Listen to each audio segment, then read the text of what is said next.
আর 1000 কাফের কুফারদের সাথে যুদ্ধ করা, এটা সহজ নাকি কঠিন? কঠিন একটা ব্যাপার।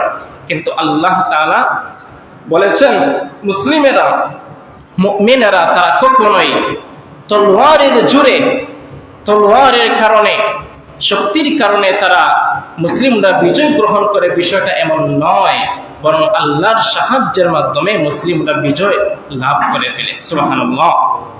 আল্লাহ সুবহানাহু ওয়া তাআলা এই কাফিরদের শক্তির ব্যাপারে বলেছেন, তারা যতই ধরনের অস্ত্র শস্ত্রগুলা জিহাদের ময়দানে নেমে যাক না কেন, মুসলিমদের বিরুদ্ধে ষড়যন্ত্র করুক না কেন, তাদের যত বড় শক্তিশালী হয়ে যায়, যত বড় অস্ত্র শস্ত্র হয়ে যায়, আল্লাহর পক্ষ থেকে ঘোষণাটা শুনেন।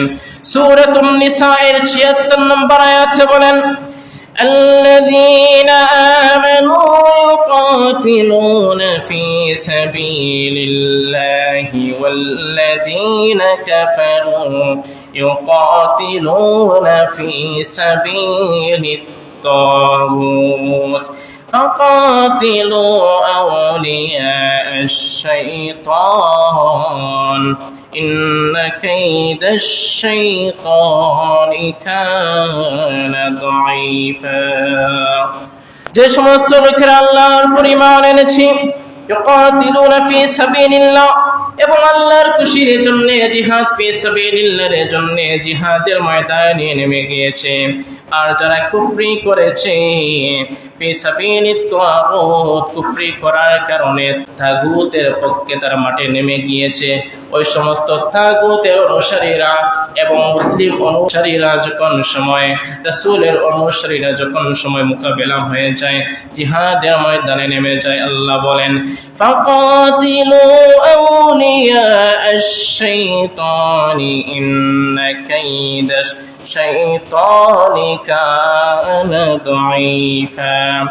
সুতরাং তোমরা শুনে নাও, তোমাদের এই লড়াইটা হয়ে যাবে ফাকাতিলু আউলিয়া আশ-শাইতান, শয়তানের অনুসারীদের বিরুদ্ধে।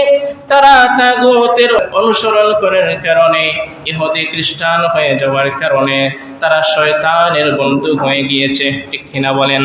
আর আমরা আল্লাহর পরিমাণ আনার কারণে আমরা কার বন্ধু হয়েছি? শয়তানের বন্ধু নাকি আল্লাহর বন্ধু?